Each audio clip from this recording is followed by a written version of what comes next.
அனைவருக்கும் வணக்கம். Welcome to the channel educational hotspot. இன்றைக்கி என்ன பார்க்க போகிறோம் அப்படின்னா, இந்திய தேசிய இயக்கம் டாப்பிக்லேருந்து தேசியம் காந்திய காலகட்டம் அப்படிங்கிற லெசன்லேருந்து ஒரு 25 கேள்வி பார்க்கலாம். ஓகேங்களா?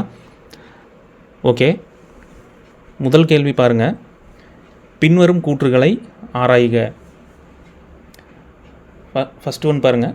காந்தியடிகள் சட்டம் பயில்வதற்காக தென்னாப்பிரிக்காவிற்கு கடல் பயணம் மேற்கொண்டார்.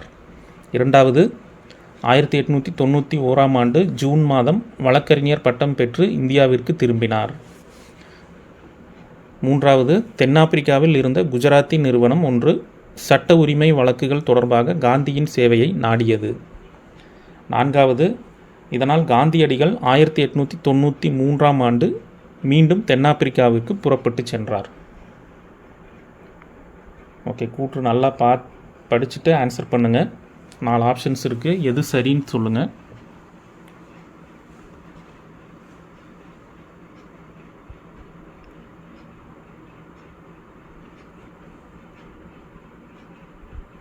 ஓகே, ஆன்சர் பண்ணிட்டீங்களா? இதுக்கான ஆன்சர் ஆப்ஷன் டி. ஓகேங்களா? 2, 3, 4 சரியானது. 1 தவறு. என்ன தவறுன்னு பாருங்கள். காந்தியடிகள் சட்டம் பயில்வதற்காக தென்னாப்பிரிக்காவிற்கு கடல் பயணம் மேற்கொண்டார். ஸோ அது தென்னாப்பிரிக்கா கிடையாதுங்க, இங்கிலாந்துக்கு கடல் பயணம் மேற்கொண்டார். ஓகேங்களா? 1888ஆம் ஆண்டு காந்தியடிகள் சட்டம் பயில்வதற்காக 1888ஆம் ஆண்டு இங்கிலாந்திற்கு கடற்பயணம் மேற்கொண்டார். ஓகேங்களா? ஸோ அதுதான் தவறாக இருக்குது. மற்ற 3 கூற்றுகளும் சரியான கூற்று தான். 1891ஆம் ஆண்டு ஜூன் மாதம் வழக்கறிஞர் பட்டம் பெற்று இந்தியாவிற்கு திரும்பினார், இது சரியானது. அப்போது அங்கே இந்தியாவுக்கு வந்ததுக்கப்புறம் பம்பாயில் வழக்குரைஞராக பணியாற்ற மேற்கொண்ட முயற்சிகள் தோல்வியடைந்தது. ஓகேங்களா? அப்புறம் தென்னாப்பிரிக்காவில் இருந்து குஜராத்தி நிறுவனம் ஒன்று சட்ட உரிமை வழக்குகள் தொடர்பாக காந்தியின் சேவையை நாடியது, இது சரியானது. இதனால் காந்தியடிகள் 1893ஆம் ஆண்டு மீண்டும் தென்னாப்பிரிக்காவுக்கு புறப்பட்டு சென்றார். ஸோ இதுக்கான ஆன்சர் ஆப்ஷன் டி. ஓகேங்களா? அடுத்த கேள்வி பாருங்கள். தவறான கூற்றினை தேர்வு செய்க. பாருங்கள், காந்தியடிகள் முதன்முறையாக இனவெறியை எதிர்கொண்ட நாடு இங்கிலாந்து. இரண்டாவது பாருங்கள், அவர் லண்டனில் இருந்து பிரிட்டோரியாவுக்கு செல்லும் வழியில் பீட்டர் மாரிட்ஸ்பர்க் ரயில் நிலையத்தில் முதல் வகுப்பு பெட்டியில் இருந்து வலுக்கட்டாயமாக வெளியேற்றப்பட்டார். ஸோ இதில் எது தவறான கூற்று பாருங்கள்.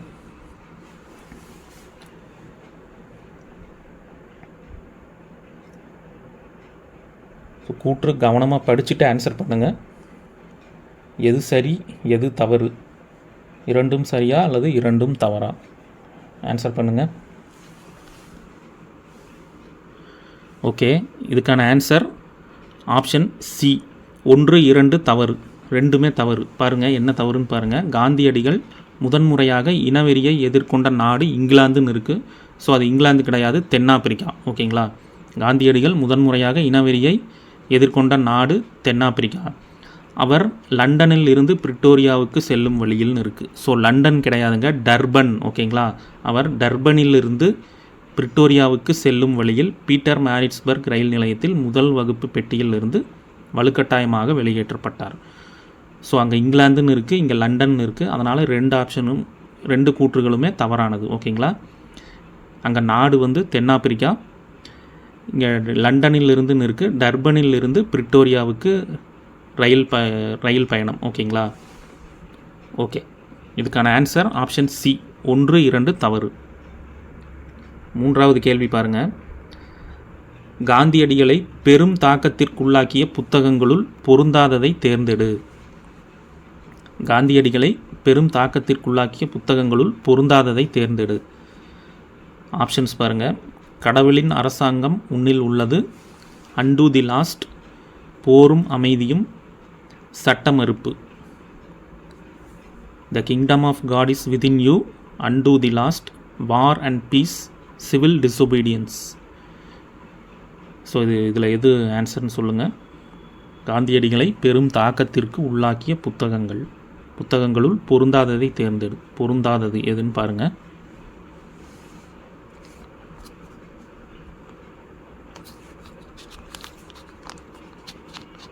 ஓகே, ஆன்சர் பண்ணிட்டீங்களா? இதுக்கான ஆன்சர் ஆப்ஷன் சி. ஓகேங்களா, போரும் அமைதியும். ஸோ அந்த புத்தகம் தான் பொருந்தாதது. பாருங்கள், காந்தியடிகளை பெரும் தாக்கத்திற்கு உள்ளாக்கிய புத்தகங்களுள் பொருந்தாதது ஆப்ஷன் சி, போரும் அமைதியும். ஸோ அந்த மற்ற மூன்றையும் பாருங்கள். கடவுளின் அரசாங்கம் உன்னில் உள்ளது அப்படிங்கிற புத்தகத்தை எழுதினவர் டால்ஸ்டாய். அன்டு தி லாஸ்ட் அதை எழுதினவர் ஜான் ரஸ்கின். சட்ட மறுப்புங்கிற புத்தகத்தை எழுதியவர் தாரோ. அதே மாதிரி போரும் அமைதியும், ஸோ அதுவும் எழுதினது பார்த்தீங்கன்னா டால்ஸ்டாய். ஓகேங்களா, ஓகே, ஆப்ஷன் சி தான் ஆன்சர். 4வது கேள்வி பாருங்கள். ரஸ்கின் அவர்களால் பெரிதும் ஈர்க்கப்பட்ட காந்தி ஃபீனிக்ஸ் குடியிருப்பையும் டால்ஸ்டாய் பண்ணையையும் நிறுவினார். கூற்று. ஓகேங்களா, காரணம் பாருங்கள், சத்தியாகிரகிகளுக்கு இவை பயிற்சி களங்களாக திகழ்ந்தன. ஸோ ஃபீனிக்ஸ் குடியிருப்பு 1905லையும் டால்ஸ்டாய் பண்ணை 1910லையும் நிறுவியிருப்பார். ஸோ கூற்று காரணம் படித்து பார்த்துட்டு ஆன்சர் பண்ணுங்கள்.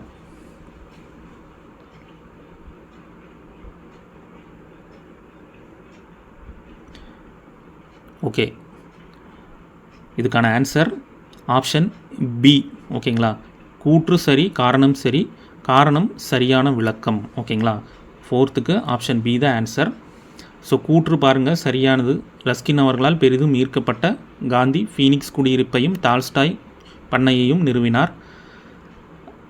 காரணம், சத்தியாகிரகிகளுக்கு இவை பயிற்சி களங்களாக திகழ்ந்தன. ஸோ எப்படி பயிற்சி களங்களாக திகழ்ந்ததுன்னா, அங்கே சமத்துவம், சமூக வாழ்க்கை, நற்பண்புகள் போன்றவை ஊக்கப்படுத்தப்பட்டன. ஓகேங்களா, அடுத்த கேள்வி பாருங்கள். கூற்று 5. ஸோ 5வது கேள்வி, கூற்று 1 பாருங்கள். ஸ்மட்ஸ் காந்தி ஒப்பந்தத்தோடு தொடர்புடையது தென்னாப்பிரிக்க சத்தியாகிரகம். ஸ்மட்ஸ் காந்தி ஒப்பந்தத்தோடு தொடர்புடையது தென்னாப்பிரிக்க சத்தியாகிரகம். கூற்று 2 பாருங்கள். தீன் காதியாய் முறையோடு தொடர்புடையது கேதாஸ் சத்தியாகிரகம். ஓகே, இதில் எது சரி தவறு சொல்லுங்கள். ஆப்ஷன்ஸ் பாருங்கள்.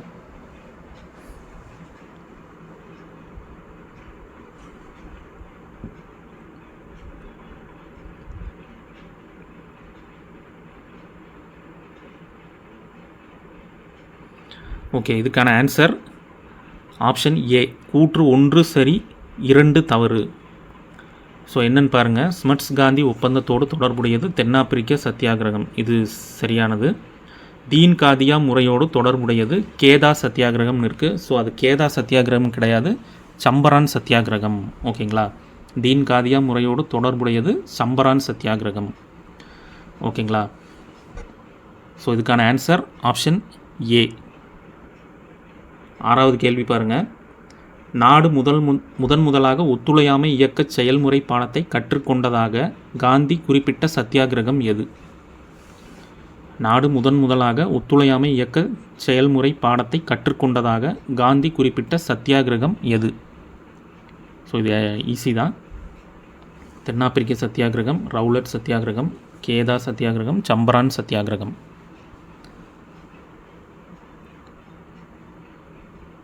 ஓகே, இதுக்கான ஆன்சர் ஆப்ஷன் டி, சம்பரான் சத்தியாகிரகம். ஸோ அந்த சத்தியாகிரகத்தின் போது தான் விவசாயிகள் ஐரோப்பியர்களால், அதாவது 20ல் 3 பங்கு அவுரி பயிரிட வேண்டும் என்று வற்புறுத்தப்பட்டனர். ஓகேங்களா, ஸோ அப்போது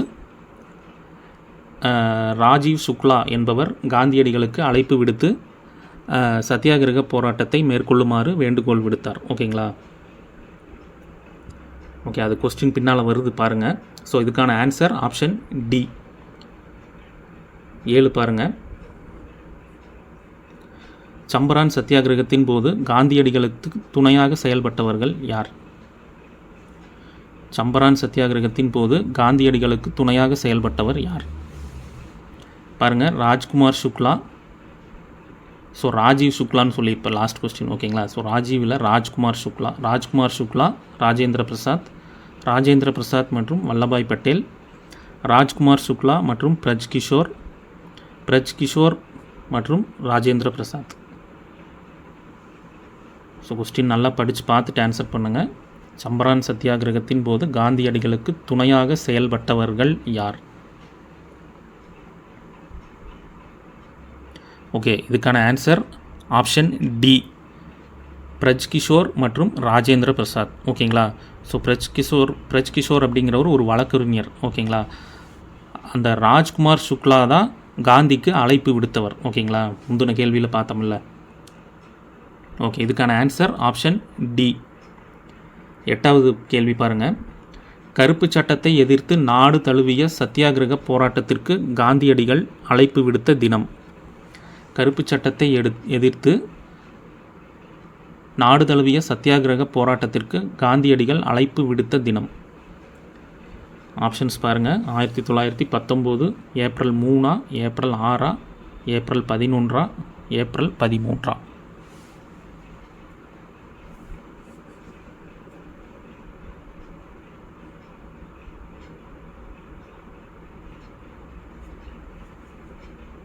ஓகே, இதுக்கான ஆன்சர் ஆப்ஷன் பி, 1919, ஏப்ரல் 6. ஓகேங்களா? ஸோ ரவுலட் சட்டம் பார்த்தீங்கன்னா, ரவுலட் சட்டத்தை தான் கருப்பு சட்டம்னு காந்தியடிகள் சொல்லியிருப்பார். ஸோ சர் சிட்னி ரவுலட் என்பவரால் கொண்டு வரப்பட்ட ஒரு கொடூரமான சட்டம் தான் இந்த ரவுலட் சட்டம். அதாவது விசாரணையின்றி எவரையும் கைது செய்யும் அதிகாரம். ஓகேங்களா? ஸோ அதைத்தான் கருப்பு சட்டம்னு காந்தியடிகள் சொன்னார். ஸோ அந்த அமைதியான முறையில் போராட்டம் நடத்த வேண்டும் என்பதுதான் காந்தியடிகளின் வேண்டுகோள். அதாவது உண்ணாவிரதம், பிரார்த்தனை போன்ற போராட்டங்கள், அதாவது அகிம்சை முறையில். ஸோ அந்த போராட்டத்தை எதிர்த்து நாடு தழுவிய அளவில் அழைப்பு விடுத்த தினம் எப்படின்னா 1919, ஏப்ரல் 6. ஓகேங்களா? ஸோ 8க்கு ஆப்ஷன் பி தான் ஆன்சர். 9வது கேள்வி பாருங்கள். ரவுலட் சத்தியாகிரகத்தின் போது சைபுதீன் கிச்லு மற்றும் டாக்டர் சத்யபால் ஆகிய உள்ளூர் தலைவர்கள் கைது செய்யப்பட்ட இடம். ரவுலட் சத்தியாகிரகத்தின் போது சைபுதீன் கிச்லு மற்றும் டாக்டர் சத்யபால் ஆகிய உள்ளூர் தலைவர்கள் கைது செய்யப்பட்ட இடம் எதுன்னு பாருங்கள். லாகூரா, லக்னோவா, அமிர்தசரஸா, டெல்லியா?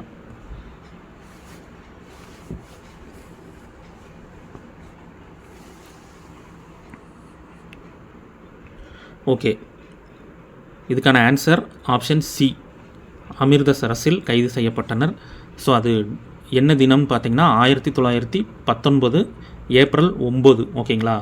நோட் பண்ணி வச்சுக்கோங்க. 1919, ஏப்ரல் 9ஆம் நாளில் இருவரும் கைது செய்யப்பட்டனர். ஓகேங்களா? 10வது கேள்வி பாருங்கள். கூற்றுகள் பாருங்கள். ஜாலியன் வாலாபாக் படுகொலையின் விளைவு ரவீந்திரநாத் தாகூர் கெய்சர்-இ-ஹிந்த் பட்டத்தை திருப்பி கொடுத்தார். ஜாலியன் வாலாபாக் படுகொலையின் விளைவாக மகாத்மா காந்தி வீர திருமகன் என்ற பட்டத்தை திருப்பி கொடுத்தார். படைத்துறை சட்டத்தோடு தொடர்புடையது ரவுலட் சத்தியாகிரகம். ஸோ இதில் எது சரியான கூற்று, எது தவறான கூற்றுன்னு பாருங்கள். ஆப்ஷன் பார்த்துட்டு ஆன்சர் பண்ணுங்கள். 1, 2 சரி, 3 தவறு. 2, 3 சரி, 1 தவறு. 1, 2, 3 சரி, 1, 2, 3 தவறு. ஸோ எதுன்னு பாருங்கள். ஆப்ஷன்ஸ்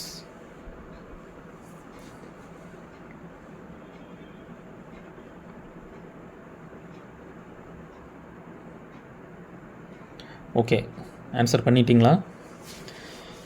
இதுக்கான ஆன்சர் ஆப்ஷன் சி, கூற்று 1, 2, 3 தவறானது. பாருங்கள் என்ன தவறுன்னு பாருங்கள்.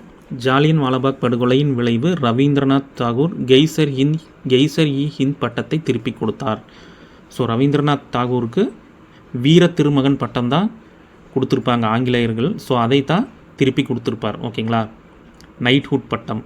அடுத்து பாருங்கள். ஜாலியன் வாலாபாக் படுகொலையின் விளைவாக மகாத்மா காந்தி வீர திருமகன் என்ற பட்டத்தை திருப்பி கொடுத்தார். ஸோ மகாத்மா காந்திக்கு கொடுத்த பட்டம் கெய்சர்-இ-ஹிந்த். ஓகேங்களா? அதை அப்படியே மாற்றி கொடுத்துருக்கேன். ரவீந்திரநாத் தாகூருக்கு வீர திருமகன், மகாத்மா காந்திக்கு கெய்சர்-இ-ஹிந்த் பட்டம். ஓகேங்களா?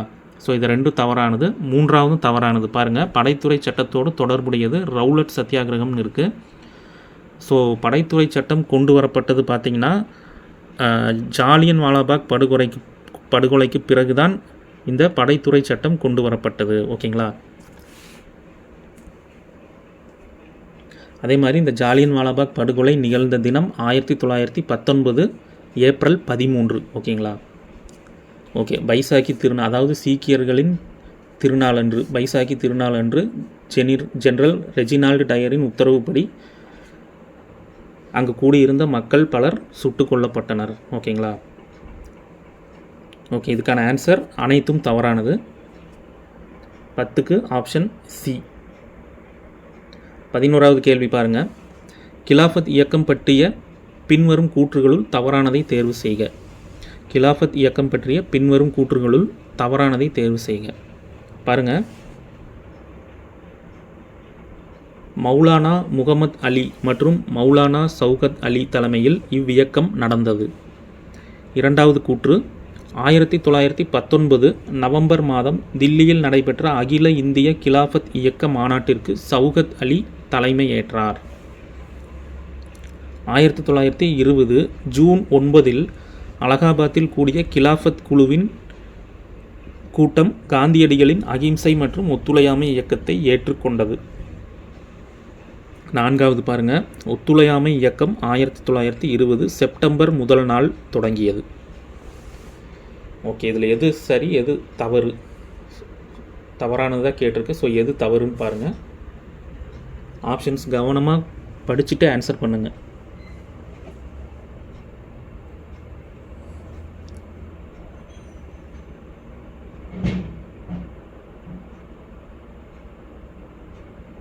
ஓகே, 11வது கேள்விக்கு ஆப்ஷன் டி தான் ஆன்சர்.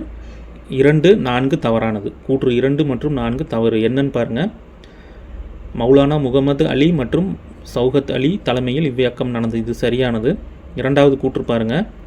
1919 நவம்பர் மாதம் தில்லியில் நடைபெற்ற அகில இந்திய கிலாஃபத் இயக்க மாநாட்டிற்கு சௌகத் அலி தலைமை ஏற்றார்.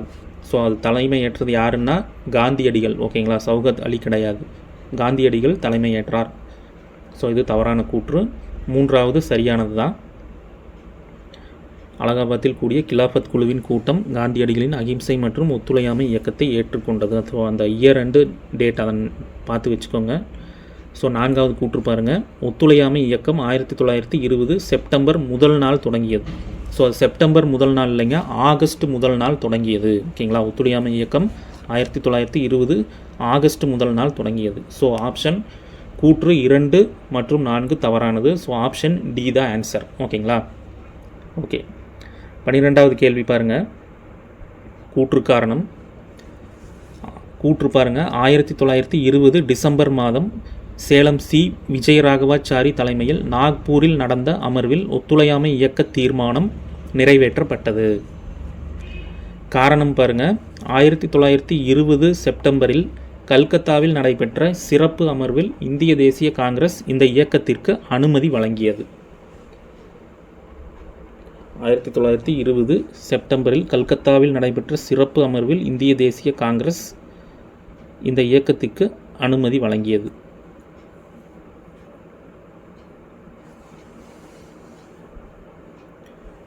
ஓகே, இதுக்கான ஆன்சர் ஆப்ஷன் டி. கூற்று காரணம் சரி, மேலும் காரணம் கூற்றை விளக்குகிறது. ஓகேங்களா? 13வது கேள்வி பாருங்கள். 1922 பிப்ரவரி மாதம் பர்தோலியில் வரிகுடா இயக்க பிரச்சாரத்தை அறிவித்தவர் யார்? 1922 பிப்ரவரி மாதம் பர்தோலியில் வரிகுடா இயக்க பிரச்சாரத்தை அறிவித்தவர் யார்?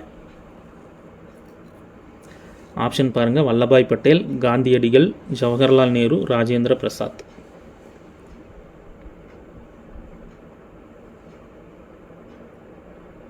ஓகே, இதுக்கான ஆன்சர் ஆப்ஷன் பி, காந்தியடிகள். ஓகேங்களா? 14வது கேள்வி பாருங்கள். தவறான இணையை தேர்வு செய்க. ஸோ இந்த பக்கம் நிகழ்வுகள், ஸோ இந்த சைடு அது நடைபெற்ற சம்பவங்கள். ஸோ இதில் எது தவறாக இருக்குதுன்னு பாருங்கள்.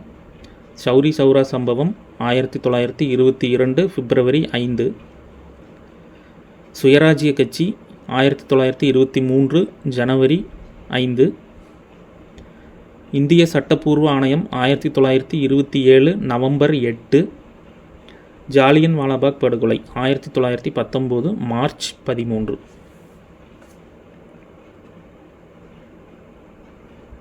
ஓகே, ஆன்சர் பண்ணுங்கள். எது தவறான இணைன்னு சொல்லுங்கள்.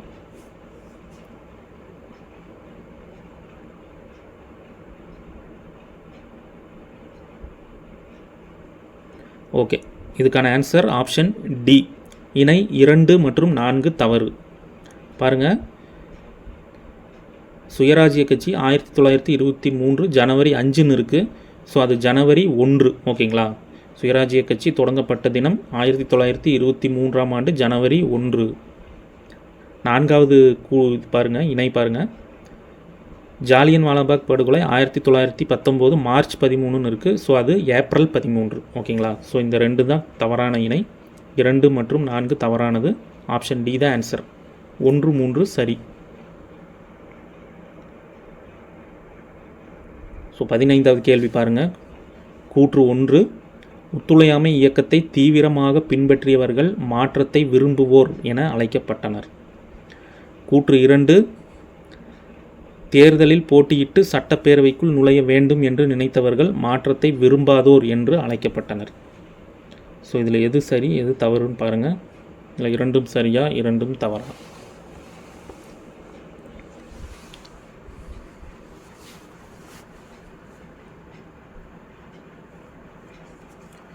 ஓகே, இதுக்கான ஆன்சர் ஆப்ஷன் பி.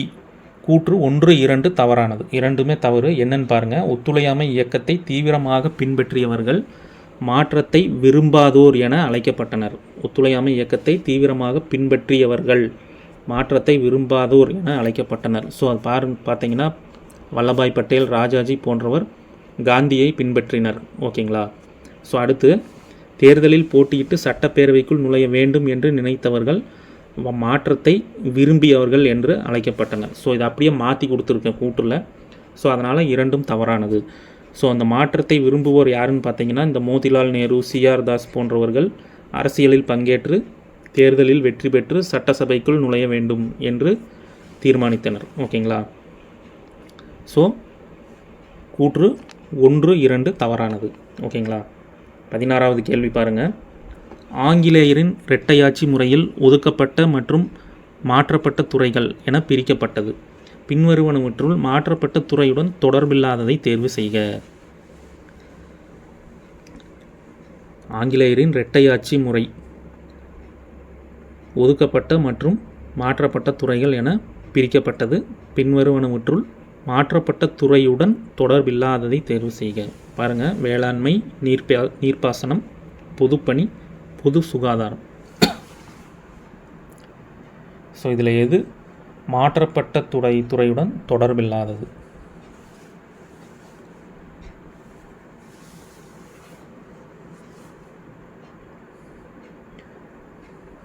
ஓகே, இதுக்கான ஆன்சர் ஆப்ஷன் பி, நீர்ப்பாசனம், ஓகேங்களா.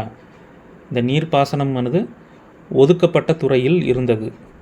வேளாண்மை, பொதுப்பணி, பொது சுகாதாரம் போன்றவை மாற்றப்பட்ட துறைகளுடன் இருந்தது, ஓகேங்களா.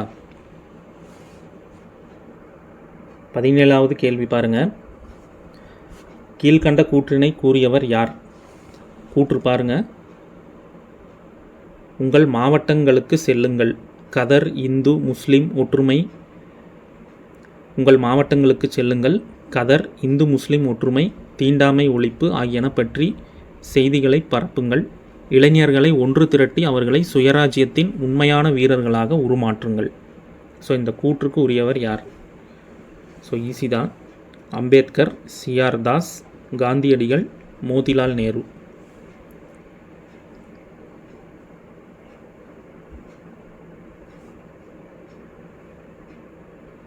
ஓகே, இதுக்கான ஆன்சர் ஆப்ஷன் சி, காந்தியடிகள், ஓகேங்களா. ஸோ அவருடைய கூற்று தான் இது.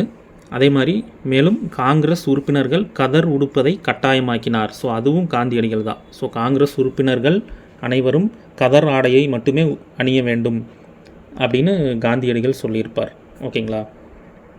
ஓகே, 18வது கேள்வி பாருங்கள். அரசியல் சாசன வரைவுக்கான திட்டம் வகுக்க யார் தலைமையில் கமிட்டி அமைக்கப்பட்டது? அரசியல் சாசன வரைவுக்கான திட்டம் வகுக்க யார் தலைமையில் கமிட்டி அமைக்கப்பட்டது? ஜவஹர்லால் நேரு, பி.ஆர். அம்பேத்கர், மோதிலால் நேரு, ராஜேந்திர பிரசாத்.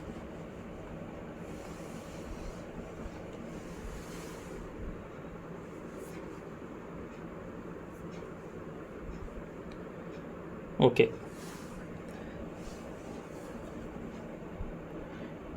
இதுக்கான answer option C, Motilal Nehru. ஓகேங்களா, அதாவது சைமன் குழு நடந்தது இல்லைங்களா, சைமன் குழு முன்மொழிவுக்கு மாற்றாக இந்தியாவுக்கு அரசியல் சாசனம் ஒன்றை உருவாக்குவதை நோக்கமாக கொண்டு அதற்கான திட்டத்தை வகுக்க மோதிலால் நேரு தலைமையில் ஒரு கமிட்டி அமைக்கப்பட்டது. ஓகேங்களா, 18க்கு ஆன்சர் ஆப்ஷன் சி. 19வது கேள்வி பாருங்கள். பின்வரும் கூற்றுகளை ஆராய்க. பாருங்கள், முதல் கூற்று, சைமன் குழுவின் முன்மொழிவுக்கு மாற்றாக இந்தியாவிற்கு டொமினியன் அந்தஸ்து வழங்கக் கோரி நேரு அறிக்கை தயாரிக்கப்பட்டது. சைமன் குழுவின் முன்மொழிவுக்கு மாற்றாக இந்தியாவிற்கு டொமினியன் அந்தஸ்து வழங்கக் கோரி நேரு அறிக்கை தயாரிக்கப்பட்டது. அந்த அறிக்கையில் முஸ்லிம்களுக்கு தனித்தொகுதி மற்றும் இடஒதுக்கீடு கோரிக்கைகள் ஏற்கப்பட்டது. 3வது பாருங்கள், 1929 ஜின்னாவின் 14 அம்ச தீர்மானத்தை முன்மொழிந்தவர் தேஜ் பகதூர் சாப்ரு. ஓகே, கொஸ்டின் கவனமாக படிச்சுட்டு, கூற்று கவனமாக படிச்சுட்டு ஆன்சர் பண்ணுங்கள். எது சரி எது தவறு? 1 2 சரி 3 தவறு, 2 3 சரி 1 தவறு, 1 2 சரி 1 2 தவறு 3 சரி, 2 3 தவறு 1 சரி.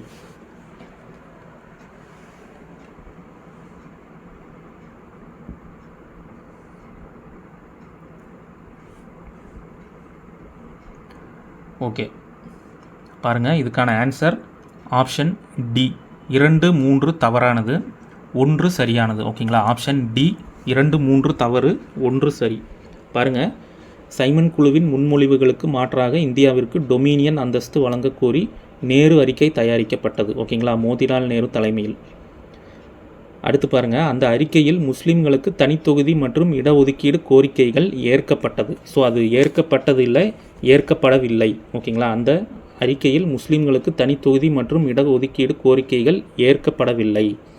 அடுத்து 1929 ஜின்னாவின் 14 அம்ச தீர்மானத்தை முன்மொழிந்தவர் தேஜ் பகதூர் சாப்ரு. இது தவறானது. அந்த ஜின்னாவின் 14 அம்ச தீர்மானத்தை அவரே முன்மொழிந்தார். ஓகேங்களா, அவர் தான் அந்த தீர்மானத்தை தயாரித்து அவரே அதனை சமர்ப்பித்தார். தேஜ் பகதூர் சாப்ருங்கிறது தவறானது. தேஜ் பகதூர் சாப்ரு என்ன சொல்லியிருப்பாருன்னா, அந்த நேரு அறிக்கை தயாரித்து வெளியிட்ட பிறகு முஸ்லீம்களுக்கு 1/3 இடஒதுக்கீடு, அதாவது மத்திய அமைச்சரவையில் முஸ்லீம்களுக்கு 1/3 இடஒதுக்கீடு தேவை என்று ஒரு சட்ட திருத்தத்தை கொண்டு வந்திருப்பார். யார்? ஜின்னா. ஓகேங்களா, அதற்கு மறுப்பு தெரிவிச்சிருப்பாங்க. காங்கிரஸ் தரப்பிலிருந்து அதற்கு மறுப்பு தெரிவிக்கப்பட்டது. ஓகேங்களா, அந்த கோரிக்கைகளை ஏற்கவில்லை. அதனைத் தொடர்ந்து தான் ஜின்னா அவர்கள் 14 அம்ச தீர்மானத்தை முன்மொழிந்தார். ஓகேங்களா, பின்னாளில் அந்த 14 அம்ச கோரிக்கையும் நிராகரிக்கப்பட்டது. அதன் பிறகு நீண்ட நெடிய போராட்டத்துக்கு பிறகுதான் அந்த கோரிக்கைகளை இந்தியா பாகிஸ்தான் என்ற தனி நாடாக பிரிக்கும்போது நிறைவேற்றப்பட்டது. ஓகேங்களா, ஓகே, இதுக்கான ஆன்சர் ஆப்ஷன் டி, 2 3 தவறு 1 சரியானது. ஓகேங்களா, 20வது கேள்வி பாருங்கள்.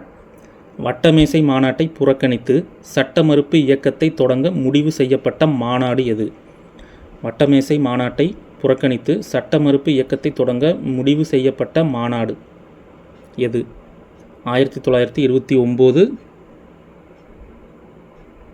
லாகூர் மாநாடு, 1928 அனைத்து கட்சி மாநாடு, 1927 சென்னை மாநாடு, 1925 கான்பூர் மாநாடு. ஆன்சர் பண்ணுங்க. ஓகே, இதுக்கான ஆன்சர் ஆப்ஷன் ஏ.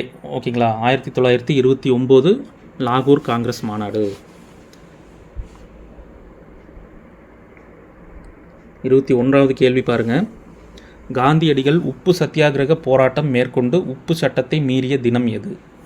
காந்தியடிகள் உப்பு சத்தியாகிரக போராட்டம் மேற்கொண்டு உப்பு சட்டத்தை மீறிய தினம் எது?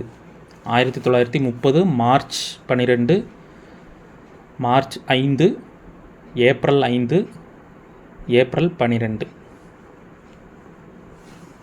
ஸோ டேட் கன்ஃபியூஸ் ஆகிற மாதிரி இருக்கும், பார்த்துக்கோங்க. கரெக்டாக பார்த்து ஆன்சர் பண்ணுங்கள். காந்தியடிகள் உப்பு சத்தியாகிரக போராட்டம் மேற்கொண்டு உப்பு சட்டத்தை மீறிய தினம் எது?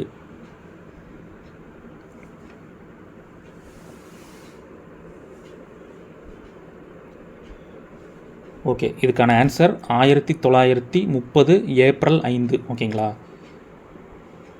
அந்த தினத்தன்று தான் காந்தியடிகள் உப்பு சத்தியாகிரக போராட்டம் மேற்கொண்டு உப்பு சட்டத்தை மீறினார். ஓகேங்களா, ஸோ 1930 மார்ச் 12 சபர்மதி ஆசிரமத்திலிருந்து தண்டிக்கு தனது பயணத்தை துவங்கியிருப்பாங்க. ஓகேங்களா, ஸோ பார்த்திங்கன்னா 61 வயதில் கிட்டத்தட்ட 24 நாட்கள் மற்றும் 241 மைல் தொலைவு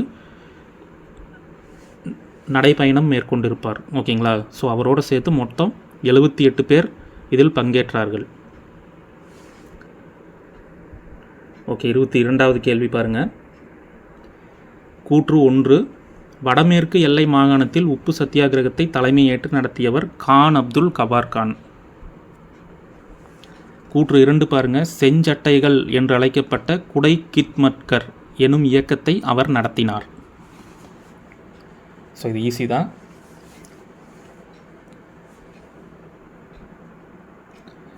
ஓகே, இதுக்கான ஆன்சர் ஆப்ஷன் ஏ, கூற்று 1, 2 சரியானது. ஓகேங்களா, வடமேற்கு எல்லை மாகாணத்தில் உப்பு சத்தியாகிரகத்தை தலைமையேற்று நடத்தியவர் கான் அப்துல் கபார் கான். ஸோ குஜராத் மாநிலத்தில் காந்தியடிகள் தலைமையில் நடைபெற்றது, தமிழ்நாட்டில் ராஜாஜி தலைமையில், அதே மாதிரி வடமேற்கு எல்லை மாகாணத்தில் கான் அப்துல் கபார் கான். ஓகேங்களா, ஸோ அதனால தான் அவர் எல்லை காந்தி என்று அழைக்கப்பட்டார்.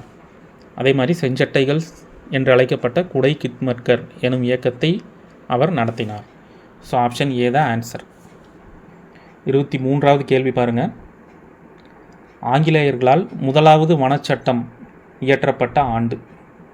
ஆங்கிலேயர்களால் முதலாவது வனச்சட்டம் இயற்றப்பட்ட ஆண்டு.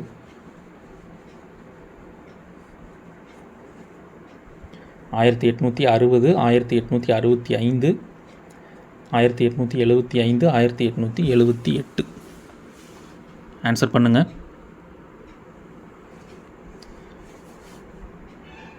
ஓகே, இதுக்கான ஆன்சர் ஆப்ஷன் பி, 1865. ஓகேங்களா, ஆங்கிலேயர்களால் முதலாவது வனச்சட்டம் இயற்றப்பட்ட ஆண்டு 1865. ஓகே, அடுத்த கேள்வி பாருங்கள். சரியான கூற்றினை தேர்வு செய்க.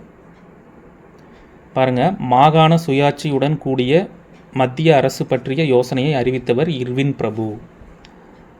மாகாண சுயாட்சியுடன் கூடிய மத்திய அரசு பற்றிய யோசனையை அறிவித்தவர் இர்வின் பிரபு.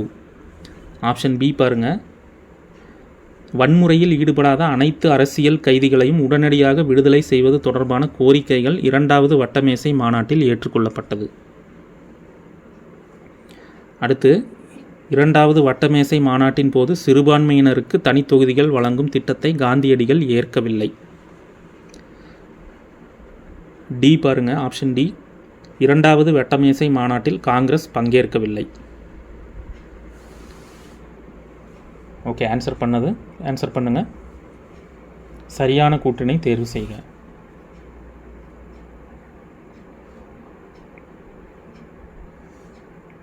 ஓகே, இதுக்கான ஆன்சர் ஆப்ஷன் சி. ஓகேங்களா, ஆப்ஷன் சி மட்டும்தான் சரியான கூற்று. 2வது வட்டமேசை மாநாட்டின் போது சிறுபான்மையினருக்கு தனித்தொகுதிகள் வழங்கும் திட்டத்தை காந்தியடிகள் ஏற்கவில்லை. ஸோ இது சரியானது. அப்போ தவறான கூற்று பாருங்கள். மாகாண சுயாட்சியுடன் கூடிய மத்திய அரசு பற்றிய யோசனையை அறிவித்தவர் ராம்சே மெக்டொனால்டு. ஓகேங்களா, ஸோ அதாவது முதலாவது வட்டமேசை மாநாட்டின் போது இதை அறிவித்திருப்பார். மாகாண சுயாட்சியுடன் கூடிய மத்திய அரசு பற்றிய யோசனையை அறிவித்தவர் ராம்சே மெக்டொனால்டு. ஓகேங்களா, இர்வின் பிரபு கிடையாது. ஸோ இது தவறு. வன்முறையில் ஈடுபடாத அனைத்து அரசியல் கைதிகளையும் உடனடியாக விடுதலை செய்வது தொடர்பான கோரிக்கைகள் 2வது வட்டமேசை மாநாட்டில் ஏற்றுக்கொள்ளப்பட்டது. ஸோ இது 2வது வட்டமேசை மாநாடு கிடையாது. இந்த ஒப்பந்தம், இந்த கோரிக்கைகள் காந்தி இர்வின் ஒப்பந்தம் மூலமாக ஏற்றுக்கொள்ளப்பட்டது. ஓகேங்களா, வன்முறையில் ஈடுபடாத அனைத்து அரசியல் கைதிகளையும் உடனடியாக விடுதலை செய்வது மற்றும் அந்த உப்பை பயன்படுத்தி கொள்வது. ஓகேங்களா, ஸோ அதுவும் தொடர்பான கோரிக்கைகளும் 2வது வட்டமேசை மாநாட்டில் இருக்குது. அது காந்தி இர்வின் ஒப்பந்தம் மூலமாக ஏற்றுக்கொள்ளப்பட்டது. ஓகேங்களா, ஸோ அதுவும் தவறு. C correct. டி பாருங்கள், 2வது வட்டமேசை மாநாட்டில் காங்கிரஸ் பங்கேற்கவில்லை. 2வது வட்டமேசை மாநாட்டில் அதாவது காங்கிரஸ் சார்பாக காந்தியடிகள் மற்றும் அம்பேத்கர் போன்ற சில முக்கிய பிரமுகர்கள் பங்கேற்று கொண்டனர். ஓகேங்களா. ஸோ அவங்க காங்கிரஸ் சார்பாக தான் அதில் பங்கெடுத்துக்கிட்டாங்க. ஓகேங்களா. ஓகே, 24 ஆன்சர் சி தான் சரியான கூற்று. 25வது கேள்வி பாருங்கள், லாஸ்ட் கொஸ்டின். பின்வரும் நிகழ்வுகளை காலவரிசைப்படுத்துக. பாருங்கள், வகுப்பு வாரி ஒதுக்கீடு, காந்தி இர்வின் ஒப்பந்தம், 3ஆம் வட்டமேசை மாநாடு, பூனா ஒப்பந்தம். ஸோ இதை காலவரிசைப்படுத்துங்க. அந்தந்த இயர் அல்லது டேட் வச்சு அதை வரிசைப்படுத்துங்க பார்க்கலாம்.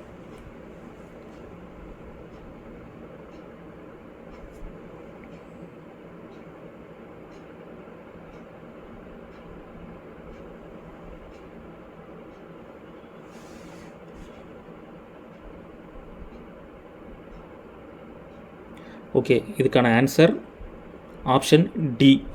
ஓகேங்களா. பாருங்கள், ஃபஸ்ட்டு காந்தி இர்வின் ஒப்பந்தம் 2, அந்த டி பாருங்கள் 2, 1, 4, 3 அந்த வரிசையில் தான் வரும். ஸோ காந்தி இர்வின் ஒப்பந்தம் 1931 மார்ச் 5. ஓகேங்களா. ஸோ அதுக்கான டேட்டு. ஸோ அதுதான் முதல்ல காலவரிசைப்படி அதுதான் முதல்ல வரும். ஸோ 2வது பாருங்கள், வகுப்பு வாரி பிரதிநிதித்துவம் 1932 ஆகஸ்ட் 16. ஓகேங்களா. 1932 ஆகஸ்ட் 16 வகுப்பு வாரி பிரதிநிதித்துவம். அடுத்து பூனா ஒப்பந்தம் பாருங்கள், 1932 செப்டம்பர் 24. ஓகேங்களா. 1931 மார்ச் 5, 1932 ஆகஸ்ட் 16 வகுப்பு வாரி கொடை. பூனா ஒப்பந்தம் 1932 செப்டம்பர் 24. 3ஆம் வட்டமேசை மாநாடு 1932 நவம்பர் 17. ஓகேங்களா. ஸோ இந்த வரிசையில் தான் இருக்கும். ஆப்ஷன் டி தான் ஆன்சர், 2143. ஓகேங்களா. ஓகே, இந்த 25 கேள்வி ஆன்சர் பண்ணியிருப்பீங்கன்னு நினைக்கிறேன். ஸோ இதோட பகுதி 1 முடிஞ்சுது. ஸோ இந்த லெசனோட செகண்ட் ஹாஃப் பகுதி 2ல் அதிலிருந்து ஒரு 15 அல்லது 20 கேள்விகள் இருக்கும். ஸோ அடுத்த வீடியோவில் அது பார்க்கலாம். ஸோ எப்பவுமே இந்த டெஸ்ட்டு அட்டன் பண்ணுறதுக்கு முன்னாடி அந்த பர்டிகுலர் லெசனை நல்லா படிச்சுட்டு அதுக்கப்புறம் டெஸ்ட் அட்டன் பண்ணுங்கள். ஓகேங்களா. ஸோ இந்த வீடியோ பார்க்குறவங்க, ஸோ ஒரு லெசன் இருக்குன்னா அந்த லெசனை புக்கில் கம்ப்ளீட்டாக படிச்சுருங்க. படித்து முடித்ததுக்கப்புறம் இந்த டெஸ்ட்டை அட்டன் பண்ணுங்கள். ஓகேங்களா. ஸோ அப்போ தான் கொஞ்சம் உங்களுக்கும் புரியும். ஓகேங்களா. ஏற்கனவே படிச்சிருந்தாலும் ஓகே, ஒரு வாட்டி படிச்சுட்டு உடனே அட்டன் பண்ண வேண்டாம். ஒரு 1 or 2 days கேப் எடுத்துக்கிட்டு அதுக்கப்புறம் அட்டன் பண்ணுங்கள். ஓகேங்களா. ஓகே, அடுத்த வீடியோவில் இதுக்கான செகண்ட் பார்ட் பார்க்கலாம். ஓகேங்களா. ஸோ இதுக்கான கீ ஆன்சர் பாருங்கள், கீழே கொடுத்துருக்கு. ஸோ இதை பார்த்து கூட ஆன்சர் நோட் பண்ணிக்கோங்க. ஸோ இந்த வீடியோ உங்களுக்கு பிடிச்சிருக்குன்னு நினைக்கிறேன். தொடர்ந்து வாட்ச் பண்ணுங்கள். அப்படியே லைக் பண்ணி ஷேர் பண்ணி சப்ஸ்கிரைப் பண்ணிடுங்க. ஓகேங்களா. தேங்க்யூ.